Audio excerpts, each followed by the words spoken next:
Hey, Chip? Yeah.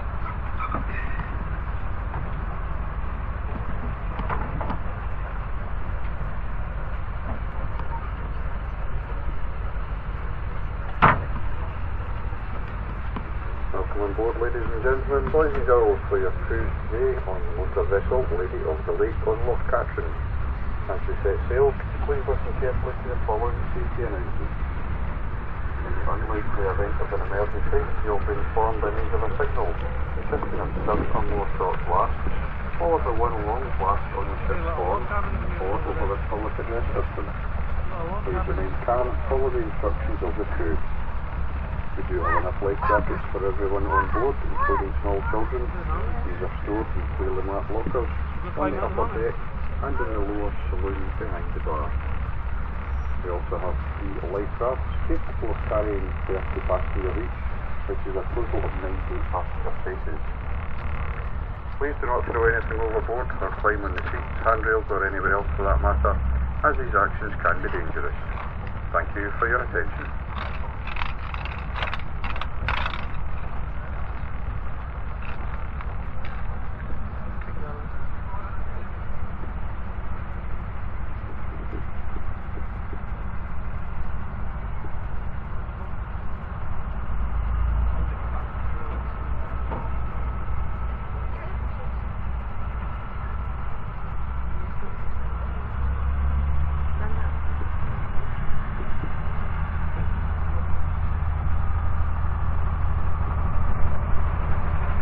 Loch Katrine derives its name from the Gaelic Katrine. It's a collective word meaning cattle thief, historically referring to a band of fighting men of a clan, the most notorious of whom was Rob Roy MacGregor.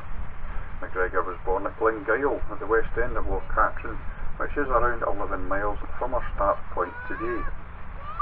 Less than 500 years ago, the Trossachs related to only a small wooded glen, bordered by Ben Ann to the north, Loch Katrine to the east, Benvenue to the south, and Loch Katrine to the west.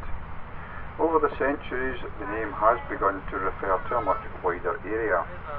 Today, the Trossachs is bordered by the Cree and Larrick Hills in Balquhidder in the north, Aberfoyle and Loch Forest in the south, while the shores of Loch Lomond mark its boundary in the west, and Callander in the east.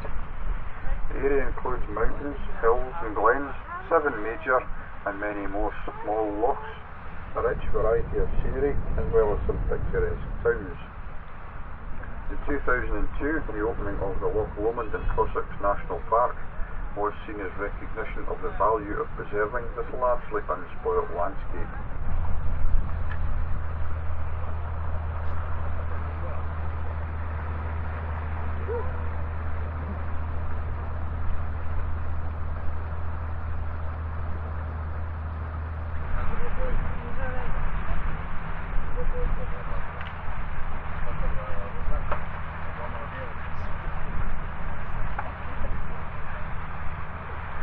Loch Katrine derives its name from the Gaelic Katrine. It's a collective word meaning cattle thief, historically referring to a band of fighting men of a clan, the most notorious of whom was Rob Roy MacGregor. MacGregor was born at Glengyle at the west end of Loch Katrine, which is around 11 miles from our start point today. Less than 500 years ago, the Trossachs related to only a small wooded glen, bordered by Ben Ann to the north, Loch Katrine to the east, Benvenue to the south, and Loch Katrine to the west. Over the centuries, the name has begun to refer to a much wider area. Today, the Trossachs is bordered by the Cree and Larrick Hills in Balquhidder in the north, Aberfoyle and Loch Forest in the south, while the shores of Loch Lomond mark its boundary in the west, and Callander in the east. The area includes mountains, hills and glens, 7 major and many more small lochs, a rich variety of scenery, as well as some picturesque towns. In 2002, the opening of the Loch Lomond and Trossachs National Park was seen as recognition of the value of preserving this largely unspoilt landscape.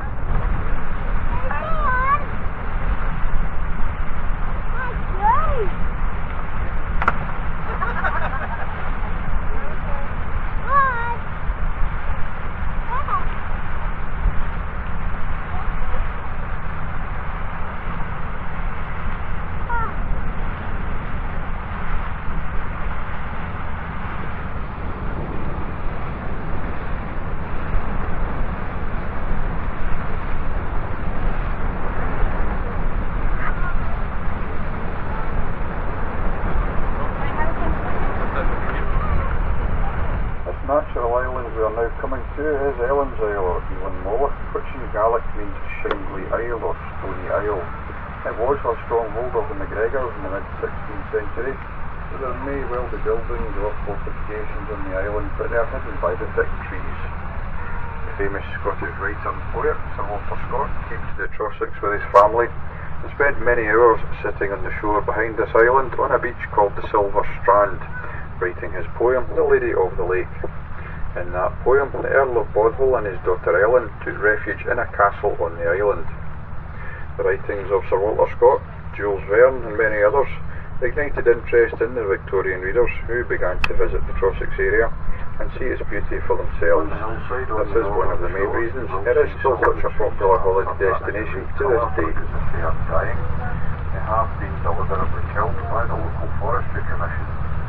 The trees that they have killed are all non-Scottish native trees, and they have done what is called ringed the trees. This is where they cut through the bark at the bottom of the tree, which stops the tree feeding, and it will then die naturally over a course of 5 to 10 years, and then fall to the forest floor to provide accommodation for the local wildlife. In replacement though, they have planted over 1 million native Scottish trees, and you will see these on the hillside as well.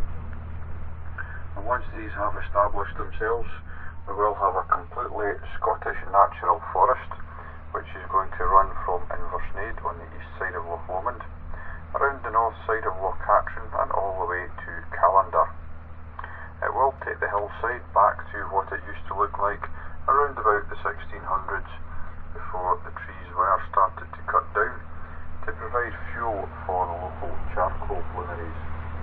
And you can see the remnants of a charcoal bloomery and ironworks behind Letter Steading.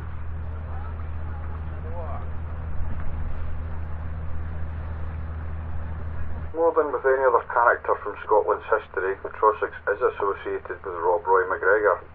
He was born at Glengyle, which comes from the Gaelic meaning Glen of a lowlander, which is at the western end of Loch Katrine. His father was a clan chief, and from his mother he inherited his red hair, hence his name Rob Roy, Gaelic for red, which was later anglicised into Rob Roy. His first appearance in Scottish history was in 1689, when he fought aged 18 alongside his father at the Battle of Killiecrankie as part of the Jacobite army against government forces. Although the Jacobites won the battle, the ultimate failure of the uprising led to the MacGregor name being outlawed. Taking his mother's name of Campbell, he set up business as a drover, driving cattle to the market in Crieff, some 40 miles from here. 17th century cattle trade in Scotland was a dangerous business, but Rob Roy's savvy and famed swordsmanship made him successful and wealthy, eventually becoming the Laird of Inversnaid on the east side of Loch Lomond. All this changed in 1693 when Rob Roy's chief drover disappeared with £1,000 borrowed from the Duke of Montrose. Holding Rob Roy responsible, the Duke had him outlawed, seized his lands, and had him and his family evicted. The legends of Rob Roy as an outlaw emerged from this time. In revenge, Rob Roy began raiding the Duke's lands, stealing money and cattle, and he even succeeded in kidnapping the Duke's factor, who was carrying over £3,000 in rent at the time, imprisoning him on what is now known as Factor's Island off Stronachlacar. Rob Roy began to develop a protection racket at the expense of the Trossachs' fearful landowners. In fact, the term blackmail is said to have come from the black meal, which was a form of cattle feed he extorted from his unwilling sponsors. Rob Roy's knowledge of the country made him an ideal aid to the Jacobite armies of the 1715 uprising, who used him as a guide. However, after this, not only was he an outlaw, but he did have a price on his head for treason. He was hunted down by the authorities and captured several times, but always managed to make daring, now legendary escapes.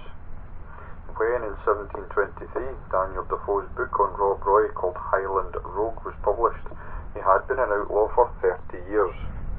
The book made Rob Roy a living legend, partly as a result of popular pressure.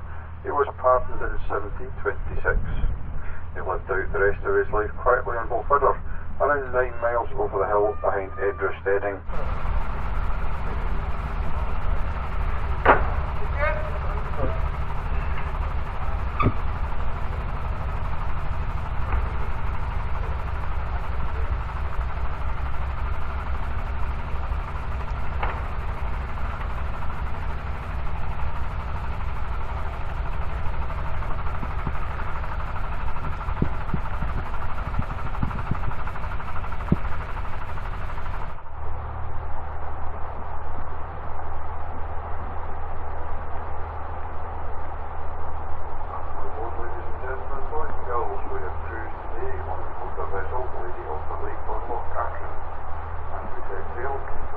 carefully through following safety announcements.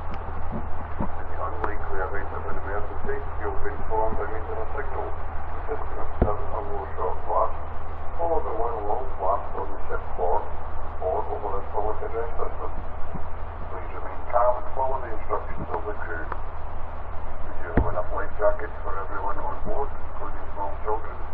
These are stored in clearly marked lockers on the upper deck and in the lower civilian settings.